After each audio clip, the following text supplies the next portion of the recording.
Dundeke Luka existe depuis 25 ans et à chaque élection, elle joue un rôle éducatif. Jefferson Zigaraba, animateur vedette, débat ici du mode du scrutin. Ce qui va se passer surtout le jour, vous vous présentez à l'entrée à un premier assesseur. Parce qu'il va avoir 4 assesseurs. Plus le président.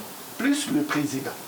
Et dans l'isoloir, c'est là où vous êtes face à votre destin.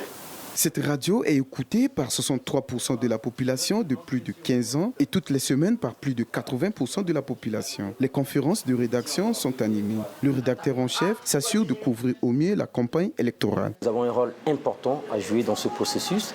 Nous avons fait un travail assez costaud, je peux le dire comme ça.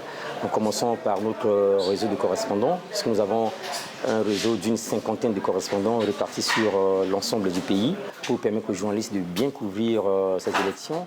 La presse locale est aussi là pour comprendre les enjeux de ce scrutin. Mais rares sont des médias indépendants. Les journalistes espèrent que le paysage évoluera après ces élections. Aujourd'hui, le défi de la crédibilité et même de la transparence, de l'indépendance même de l'information que donnent ces médias pose avec beaucoup d'acuité. Cela est lié au mode économique des médias.